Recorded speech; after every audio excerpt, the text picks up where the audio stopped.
and they fucking broke a hole in her window and took her records. This is whoever John from Sound of Market. I'm the record boss. I said, Sean, that's him, that's him, that's him. Right? I was a hip hop club that played house. He was a house club that had hip hop people in it. The history of Baltimore club music, like I don't actually know. I mean, I know the Ha, I know Masters at Work, but how did it begin? Hey there, it's me, Roxy Cottontail. You might know me as a DJ, artist, designer, and New York City party promoter, or from my bunny logo. I'm putting all that on the table and writing about the years that transformed music and the New York City scene. I've interviewed 250 friends and colleagues I admire. I ask all and reveal all.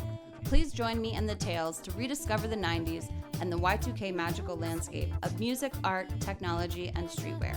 This is Roxy's Tales. Yeah, I'm Scott Rice, but they know me as Scottie B. When did you start DJing? Late 70s, 79, 80. I might have been 12, about 12 years old. It wasn't no hip hop, it was just starting maybe. Like it was really a disco world, you know? Yeah. And I just wanted to be the guy on the radio.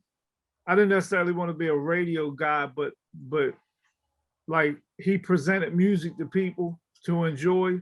And that's kind of what I wanted to do.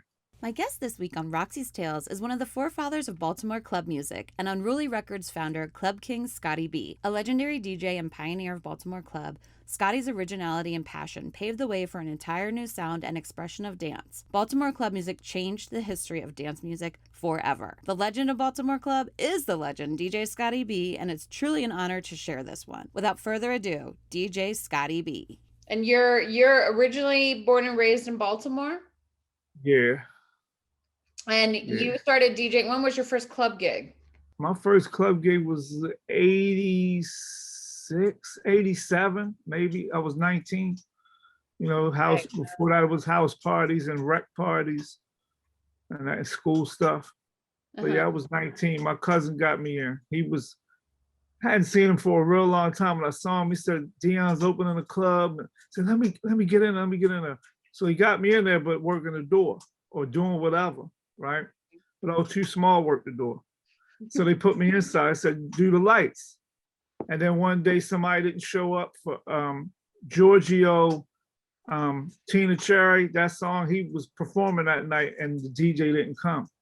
So they said, he was like, let Scottie do it. He can play. So he ran me home, got my records. I sounded terrible, right? Because I didn't understand what a delay in the system was and all that. But then they changed the club. It's funny because they tried to make it a house music club, but it was in the hood. It was tough. Yeah. Teddy Douglas from the Basement Boys played there, right? On a certain night. And then they changed it to a hip hop club. And when they did that, they had me doing the lights. When the spot was called the Body Factory, and when the DJ that they had in there, he used to Wild Style. He's passed on. He used to sell records out of Metro Stereo, where Tommy Davis worked, Basement Boys, and DJ Spin too. And he knew I DJ'd, so when he wanted to walk off, he would say, "Take over." So I took over for 10 minutes, then I took over for 20 minutes, then I took over for 30 minutes. Then he was like, man, I'll be here 12 o'clock. Just do it till 12. And that's kind of how it started. And so when did you start playing club music? In the Baltimore clubs, you play hip hop, you play house, you play them set it off kind of records, I don't even know what you call them. Some people call them funk or post-disco records or whatever. Yeah, it was kind of like a freestyle. Right, pre-freestyle kind of description. So, I met Sean. He played in Club Fantasy. I was in Godfrey's. I was a hip hop club that played house. He was a house club that had hip hop people in it. And, we just kind of meshed, and then we just, we got a sampler and we were using it live at first. And they were like, no, we could make little edits. And the little edits really became Baltimore club stuff. Amazing. And so Unruly was you and Sean. Yeah. When did Unruly begin? 91. Like Wow. 91. Yeah, Godfrey's was closed in 90. Fantasies closed in 91, but that's the same people on the Paradox. So they moved down to the Paradox in 91. And it kind of started there. What was your first release? Was it you? It was me and him just doing, we did it was an EP called The Ignorant EP. And it had some stuff with Percolator sampled in it, and then it had some hip hop shit. At first, the hip hop little edits got more attention. Of course, outside of Baltimore, Kid Capri was playing it, Flex was playing them. Tony Humphries played the little house things, but of course they were playing the hip hop stuff on the radio, so that really reached. And then the little Baltimore joints they got, of course, Baltimore was playing. That was our formula at first, but we got that formula from Masters at Work, because that's, they would make house records on one side and they would do hip hop edits on the other. Yeah, I know that they were the first to also the Ha. I talked to Mike Q also about the beginnings of the Vogue scene. And they were the first people to use that, right? Yes. But it didn't get that ballroom attention. Now, this is my opinion because I'm in Baltimore, of course, until the Boo Man record. Basically the Baltimore version of that. Because I know down at Paradox on Saturday night, when they had the alternative night, they used to play the Boo Man in the house sets. And that was before I knew anything about, I knew about ballroom stuff. I mean, that was way early, but about there being like a different music to it, like when that kind of started. You know where that sample comes from, right? Yes. It's Eddie Murphy and Dan Aykroyd. Right, but it's two samples put together, right? Oh, what's the other sample? Well, no. The one is what you're talking about, right? From the subway scene. And then on the Masters at Work record, underneath of it is also from Slave to the Rhythm, Grace Jones. It's the same thing they use for Bucketheads. It's that's from Grace Jones, Slave to the Rhythm, but the main part, of course, it's the Dan Aykroyd, Eddie Murphy thing. Okay, cool. Oh wow, I didn't even put that together. That's great. And so the history of Baltimore club music, like I don't actually know. I mean, I know the Ha, I know Masters at Work, but how did it begin? Just DJs making edits. Like Technique would make an edit. I'd make an edit. Sean would make one. Patrick made edits, and it was just, Dookie Man, and even this is a lot of people. They know Rod Lee. I mean, he's a GOAT. But before Rod Lee, there was a whole host of other stuff, and that was a little different. Like the early stuff was all samples. Mostly the vocals were samples, and if there wasn't, they was like, hit a brick. I mean, it was just short. It wasn't a vocal like Rod Lee, Class, and Jimmy and them made songs. But we were just DJs, and it was almost corny to us because at that point wasn't nobody talking on mics or anything. It was never any of that. So we didn't even make songs that way. And we just took a little bit of this, a little bit of that, and mixed it up. Yeah, I have some like, I guess, white labels that Rod Lee that Techniques was making, of like the Supremes and the Postman, of course, like went super big. But I remember in, high school hearing, like I Beat That Bitch with a Bat. I don't know what year that came out, but that's really a Chicago record. yeah. There's a whole story behind that. Like the original of that is just the beat. It's real simple. Boom, boom, boom, boom, boom, boom, bat. And that's all it does. Yeah. And in Baltimore, they used to say in Odell's, Reggie Reg would be on the mic when Sean Marshall plays saying beat that bitch with a whip. That's the original vocal, but of course nobody recorded that. And then Chicago, something came out of Chicago, the same thing, beat that bitch with a bat. And then I know Johnny Dangerous did one too. So that's New York. But yeah, wow. It's interesting to think. I mean, you know, because Chicago is the original blueprint for house music, and I have not even put that kind of like trifecta together.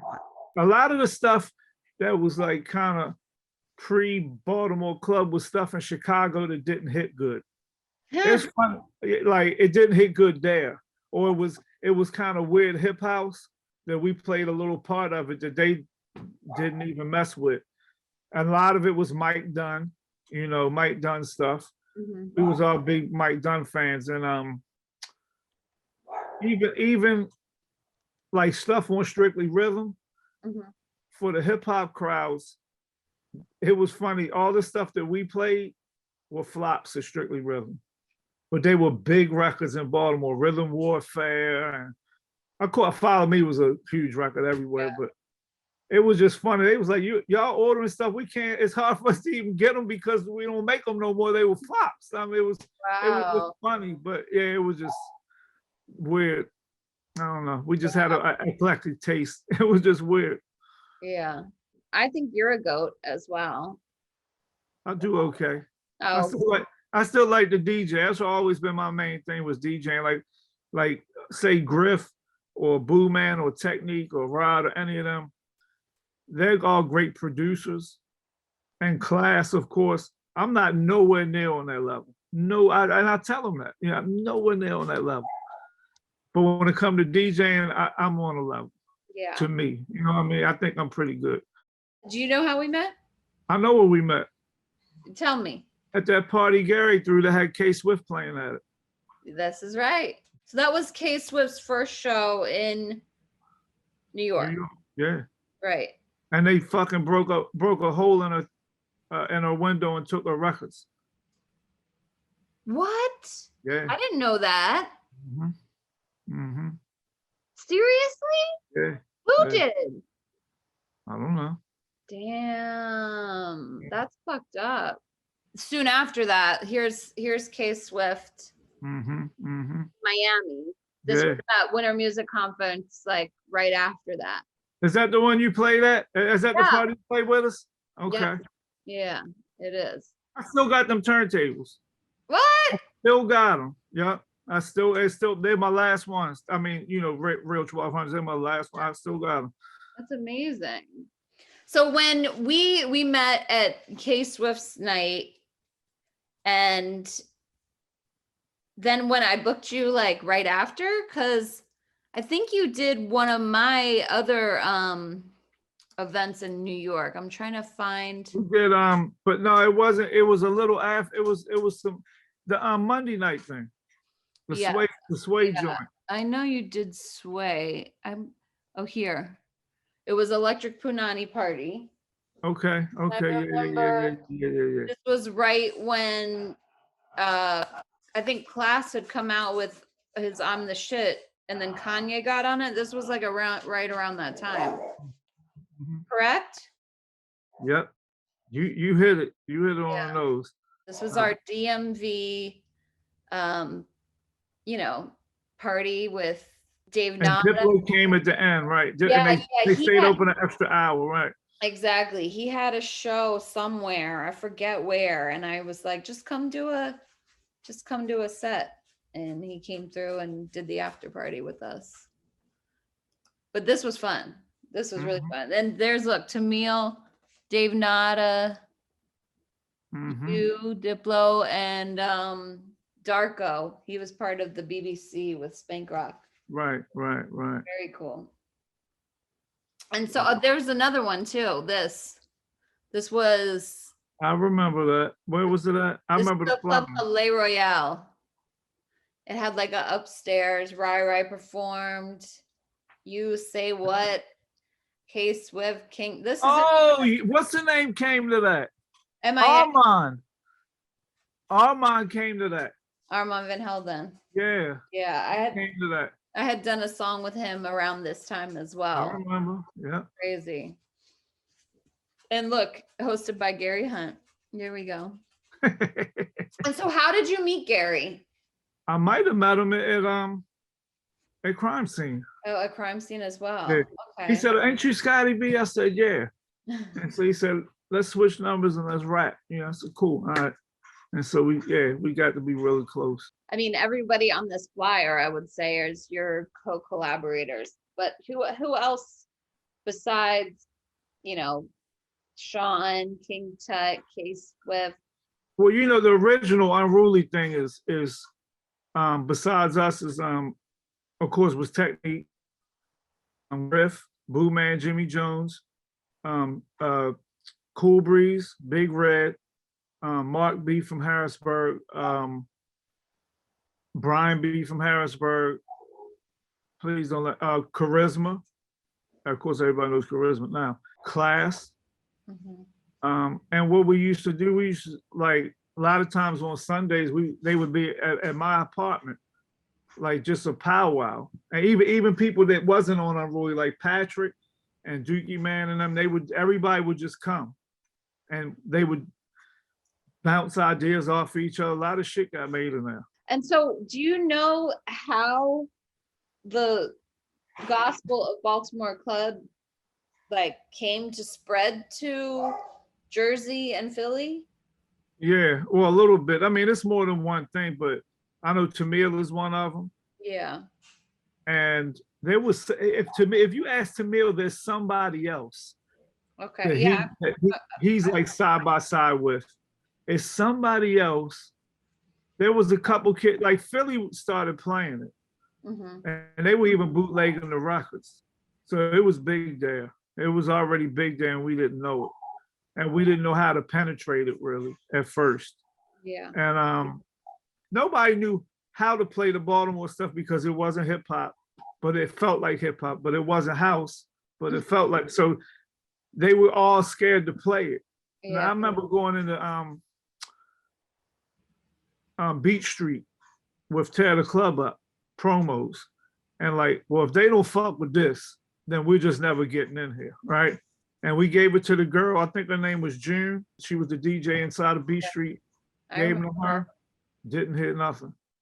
Never heard a word, like, fuck it, we ain't never getting to New York, never, right? And then one day Aaron calls me and says, and has the radio on, said, listen to Flex. And he's playing like Watch Out for the Big Girl or something. He said, you still got a shot, you still got a shot. I said, all right, we'll keep doing it and see what happens. And I mean, I think the appreciation as I've, you know, I open up the conversation, like, do you have any questions for me? And there was a DJ in San Francisco, his name is Morse Code. And he was like, why did you start all this? Why did you start promoting? Like, what led you into the club? And it was really, you know, when I walked into Hollertronics and either Mike or Wes was playing a Baltimore Club record, and I was like, how do they know about this? Like, this was before the internet, you know what I mean? Like, you couldn't hear that. I mean, the internet existed, but no one knew about Baltimore Club music as far as I felt, you know, outside of the DMV. And so I just was so, I think, intrigued by other people enjoying this that I was like, well, I want to bring it to New York. Like, if they're doing it in Philly, I can definitely do it in New York. And I think it's important, you know, like, because I never really thought, like, why did I? And it was interesting to have my friend ask me, oh, well, this is why I started. And I feel very blessed to be from Maryland and, you know, to have people like yourself and other creative collaborators that I was in the trenches with, bringing that party music to the forefront. One time there was a guy on, it was the year of that party that you spend in the hotel, right? Yeah. It was that Winter Music Conference. But right before that, a dude and you know, Sound of Market, that was around the corner from Armand's, that was on the alley and it was 2 floors. Equipment was on the first. It was basically set up like Armand's but smaller. Yeah. And the dude was the record buyer there, and I didn't know him. Right, I walked in there a couple times, but I didn't know the guy. So he was on a forum somewhere saying, we can't get Baltimore Club and we're gonna start bootlegging it, fuck them. I said, dude, you know I'm sitting right here on this fucking message board. I mean, why you fuck you too? And yeah. He said, okay. I said, make sure you have that energy if I ever see you, right? And I know I'm gonna see him. So we was at that one of music conference that year you played, and Man Parrish was on a board. We ain't them kind of people to go look, but he was there. I wanted to go because he was there, so we went. Yeah. And me and Sean and Larry were sitting in there. You know how that stuff is set up. There's chairs, there's a panel, there's chairs, there's a middle that you walk through, and there's always people speaking in the middle. So the guy gets up, starts talking. Yeah, this is whoever, John from Sound of Market. I'm the record boss. Sean, that's him. Right? So Larry gets up and goes over there and says, "This is Larry from Unruly Records," looks at him and then asks a dumb question. And then they said, "We're gonna have a recess." And so we go up to the door, over to the door and block the door. And he knew who we were by then. He walked over and stuck his hand out and said, "Man, I apologize." He was at the thing. He came to it. We invited him to it. It was that same day because we invited him and he came. Wow. No, but a lot of shit used to get said on the internet. They got back walked real fast in person, a whole lot of stuff. I know, I was guilty of it too. I even said to Joe, like, I dragged Uffy. I like was so mean to that girl. And then years later at South by Southwest, she was like, told my friend, "I'm scared of Roxy." And I was like, "Oh, really?" Like, I was just shit talking. Like, she shouldn't be scared of me. And we were friends by the end of the day, so it was fine. But yeah, it's true. You learn your lesson real quick.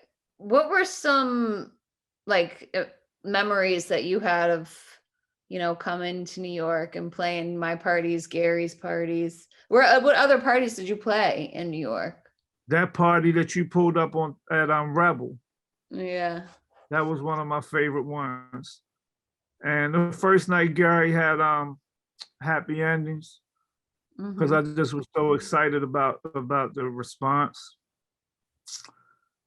When you had the Sway joint, and I was like, "Am I gonna play Gucci Man in New York? Am I gonna play Gucci Man?" I said, "Fuck it, it's some kids in here, and I'm gonna try it." And I played it, and it was already. I didn't know, you know what I mean? I'm thinking that wasn't gonna go over, but it was already going on. I just didn't know because I didn't live there. This is you and Mellow X. This is from that night. This is also some other Club Kings class and Premier. Yeah, this was from, I think, Boiler Room. You know what? I didn't even know anything about Boiler Room. So like I'm the only person ever I see your face, but it's really like I didn't know. And then like the week before, I was getting a zillion emails. Congratulations.